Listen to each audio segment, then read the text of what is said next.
I don't like doing returns. I spent half of my career doing returns. Let's talk about not doing that.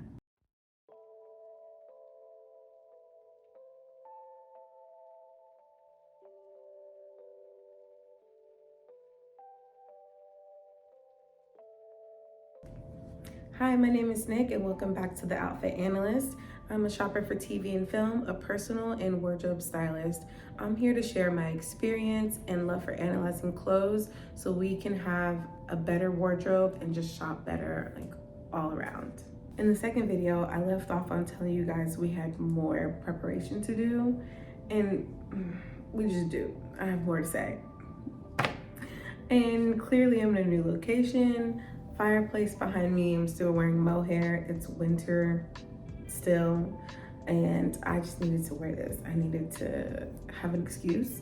And so now I'm just matching the vibes. But we can get right into it. So I want to discuss the why. Everything we do in life, we do it for a reason, right? And that comes down to how we shop and how it affects our closets. I want to talk about 6 different ways that we all shop in different times in our lives and how to navigate it better. Hopefully these tips will save you. And this, again, is just coming from my experience. I'm not perfect. I still do all these types of shopping. We're just going to set a goal that we're going to do the ones that are less stressful. So we're not insane. Okay, so when you plan to go out shopping, you open up your computer, you have to have intention. Why are you here? What are you actually doing here? Because if you don't know, go back home. Okay, so number 1 on my list, it's not really number 1, but I guess it might as well be. But the first type of shopping that I want to talk about is retail therapy. We all love it. We all use it for actual therapy. It's just the feeling you get when you swipe a card or you press purchase and you get an order number. Something about it just revamps you. It gives you the least amount of pressure to shop. It's thrilling, and you get to find pieces that add value to your closet and also items that you've just always wanted. But I want to talk about retail therapy also being the recipe for buyer's remorse. Because again, we out there just spending money, just like clicking and just swiping and enjoying our time. But if you're not paying attention, you're not gonna like what you bought. You're gonna wanna return it. And I don't like doing returns. I spent half of my career doing returns. Let's talk about not doing that. So if you often get buyer's remorse, I want you to look deep within yourself, because why? Why are you doing this to yourself? I want you to enjoy what you're buying and not feel like it needs to go back to the store. I think one of my main reasons that I see for buyer's remorse is trends. Now, I don't want to confuse anybody. And also personally versus professionally, it's a little dicey. So I don't follow trends. That's not to say that I don't buy things that are on trend. It just means the items that I buy, I'm not doing the full trend in how the industry wants you to dress, right? So the way I thought of this is like a girl group. So you got 3 talented women, they're all trends, right? And wearing it together is the group. The trend that you should be buying should be the Beyonce, because it's gonna be a classic that is gonna be more recycled and more of a classic, and you can mix and match into other pieces of your closet. So maybe think about trends in that way and what you're gonna gravitate towards. Don't just buy something because it is what's popular. Do you even like it? Okay, I wanna get back to my main point, and that's assessing the pieces that you're buying during retail therapy. So what I usually do is I hold the item out if I'm not trying anything on. Also, try something on. That's also why people have buyer's remorse. You don't know how it looks on your body. Guys, let's not be insane. So I hold things out for perspective, and I ask myself a few questions, and maybe write these down. How will this item enhance your personality, your persona, reflecting who you are? What details do you like about this item? Where will I wear this? That's jokes, because there's so many times my friends are like, I love this, but where am I going? And that's honest. It's so honest. It's like, where are you going when you want to buy like a fire ass dress? I don't know. Sometimes you just gotta buy the thing, because then you're gonna end up in the place you didn't think you was gonna end up. Next, how will this item add to my wardrobe? Can I envision myself wearing this? Can I afford it? I love Afterpay. Ooh, and is it worth the money? So you gotta be knowing things. I know how clothing is made, and I check fabric often. So you can do that too. You can check the inside and you can check the fabric content. Is it worth the money? Yes or no? If the design is so good and it's made by polyester, sometimes I still buy it. It depends. It depends of the brand. Okay, so getting into the next type of shopping, I'm gonna tell it myself. Are you ready? I know I'm the only one that's not guilty, but my closet currently is mainly for shopping day of, for events or parties or something that I was like, I need to find an outfit for. And I got to a point where I was fed up with myself, because every time I needed something to wear, I always said, I have nothing to wear. And I got so upset that I was like, having nothing to wear is childish, because it is. What do you mean you have nothing to wear? What do you mean you have to go out, run around trying to find something to wear the day of? We all do it. Sometimes it happens. Like if you have a date that was spur of the moment and it is a gala, do you have an evening wear dress? Usually no. So I get it has to happen. So I'm gonna give you tips on how to make it easier or less stressful. Okay, tip number 1/rule number 1 is do not limit yourself. You can't go in there expecting perfection. You can have an idea of what you want. Remember, going back to envisioning how you want to look. That is the goal. Envision how you want to look. You cannot go in there thinking you're gonna find, I don't know, a floor-length black satin skirt. Well, that sounds fire. You can't go in there expecting you're gonna find specific pieces unless you call ahead and you're going to that type of store. You have to be open to the ideas changing, because again, you have nothing to wear. You're looking to buy 3 to 5 pieces, about, let's just say 3 at minimum. You might end up buying something you're never gonna wear again, because it's an event, it's an outing, you're running out of desperation. And that's one thing that I've learned by being a shopper for TV and film. When I would look at my things, again, perspective from afar, and then look at what I had, something was off, right? And I realized I was operating out of desperation. I was always, say I was looking for a sweater, and this was in the height of summer.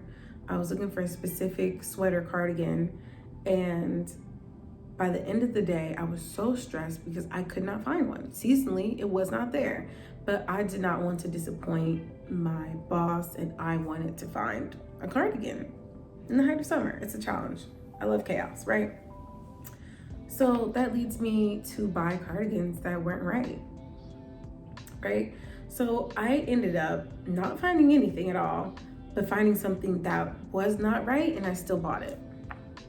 That ended up being more work for the PAs to return. It just wasn't right. So my advice is, if you're in a store for like mad long, like do not stay in a store longer than you have to, because you're gonna like start grabbing at things that aren't for you. Do not try to make something from nothing. If it's not there, move on. Learn from me. Do not be desperate when you are low-key desperate. Take a deep breath, you'll find something. Okay, so tip number 3, pick an item, part of an outfit that is usually your favorite piece, and that's gonna be the focal point. Once you have that, then it should be easier to then add on to that afterwards. Okay, so tip number 4 has to do with online shopping. Can you online shop in one day? I guess that sounds possible, but I'm still gonna give you this tip anyways. So when you're shopping online, options. That's my answer to everything. If you need an outfit, let's say you need the outfit in 3 days. Let's do that, because you can get 2-day shipping and overnight. So say you're online shopping and you need something overnighted. Do not just buy one top, one skirt, one jacket, and one shoe, depending on what your closet looks like. No, options, because you don't know how it's gonna fit in your body. You don't know how the items are gonna look together. I say minimum, buy 3. If you know you're gonna wear a certain, like you have a plain black heel, then cool, and you only focus on 2 items, each top and bottom, 3 options. No less than that. So the next type of shopping I'm gonna talk about is the same but different, longer amount of time. So you're still building an outfit, but you have a little bit more time to do it.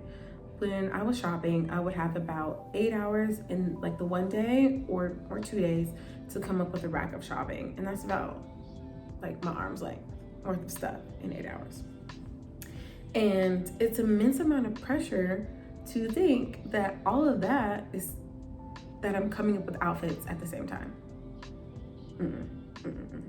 So my tip number 1 is I intentionally and unintentionally create outfits as I shop, as I go along, because that's a lot of pieces. And nobody's about to sit here in each store putting 2 pieces on top of each other and running around with 1 piece and be like, I have to match this, No, honestly, I'm not gonna remember what I bought 10 minutes ago or an hour ago. Everything's in the bags, right? So you cannot rely on trying to make a perfect outfit while you're there. As long as you're staying aligned with the personality descriptions, the silhouettes, and the color scheme, foolproof. Because the mixing and matching comes after, like when you get it home, that's when the creativity really starts. And the next type of shopping I want to talk about is looking for something specific. And sometimes I like to call it also gaps in your wardrobe. Sourcing is not as enjoyable as just picking up pieces and shopping, because sourcing takes time and it takes a lot of effort and concentration. Be perfect, and it might not be exactly what you thought you were going to find or that you needed for your closet. So for instance, like it was just boot season. You are missing a lot of boots. You need a brown boot, right? So you need something that's versatile. You might have another parameter like how tall you want it on the calf height. Do you want it, what fabrication do you want it to be? Do you want it to be embossed leather? Do you want it to be smooth? Do you want it to have stitching? Like when you know roughly what you're looking for, you might be able to find it. So my next topic is upgrading items in your closet. And I want to add this in conjunction to the last one. In the same way, if you have gaps in your wardrobe, you're looking for one item, that's kind of like the same thing when you need to upgrade an item that you are now getting rid of. So say I'm editing your closet and I suggest to donate your staple black bag. You can't live without those. Those are part of practicality and ease, and it's a staple piece, so it's a classic. So what do you do now? Say the bag was not moving in the direction you were going to style-wise. It could be outdated, it could be scuffed, it could just be not as pristine as it used to be. So in the same way of sourcing, you need to look at the parameters of what you're looking for. So you need to replace it. The first thing is size. Again, it's an everyday staple bag. You're not gonna probably want a big hobo, or maybe you do. So size, do price, do you care about sustainability again, or do you care about ethical, like leather, vegan leather, and lifestyle? I will say, my staple black bag, which probably should be updated, I'm gonna still keep the one I have. Hold on now, it's not that bad. So I have an Everlane small rectangle, and it has a magnetic closure, which is great for me because I need easy access. And it has a nylon 2-inch strap. It's also sporty. So I have sporty mixed with clean lines, accessibility, and great leather. The next type of shopping I want to talk about is seasonal shopping. A lot of girls do really good with this. I'm not the best, but this is what we're striving to do: seasonal shopping. So shop in the season right before it happens.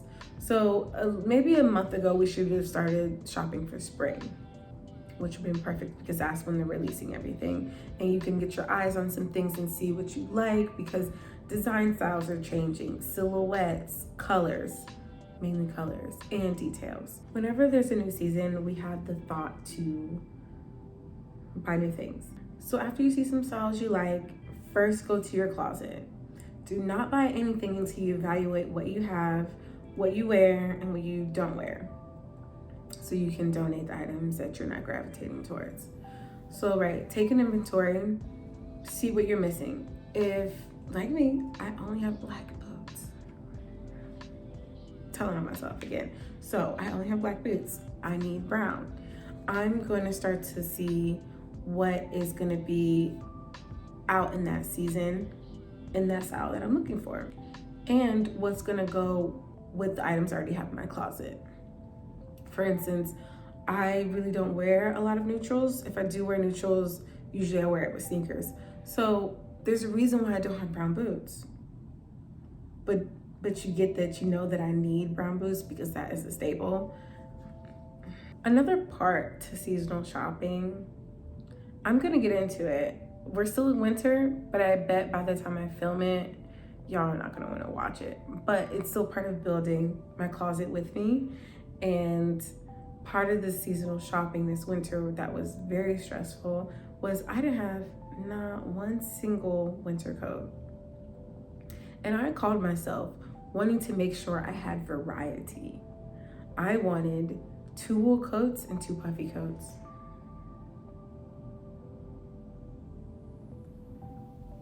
Insane. Why didn't I already have a winter coat? It's the first question. Well, see, I donated or got rid of 1 coat and never replaced it. And that's what you have to do with the refreshing that we were just talking about. Don't be me. Don't be me. So the next topic is I want to talk about redoing your wardrobe. That takes the most amount of time and effort. So back to working on a closet. Remember, this amount of stuff to start. My rule of thumb when shopping for TV, because options, is 4 items minimum of each item. Tops, I have written down for 5 to 8. Tanks and tees in the summer, let's just say 4. Blazers and jackets, I'm still gonna say 4 at minimum, but I'm a jacket girl, so I probably have like 8 jackets and I would like to have more. So pick the items that are your favorite and just add 2 to it. Pants I have down for 5 to 8 and 2 to 3 in different leg styles. Also, if you're in between sizes, you're gonna need to buy the 2 sizes you're in between in each of those styles. Shoes, 5, also in a variety. Outerwear, 3 to 4, and then 2 to 3 different styles. So my advice is to pick 1 or 2 items from the list and start slow. So I would pick tops and bottoms, for instance. And so say if you're starting with tops, what I do is I call it battling it out. I'll buy an expensive top and a cheaper top. Let's say the top is $300 and then the more affordable top is maybe like $50 or $80. I let the clothes battle it out, honestly. And if it's the more expensive one, then it wins. It wins. And that's also how I did my winter coats whenever we get to it.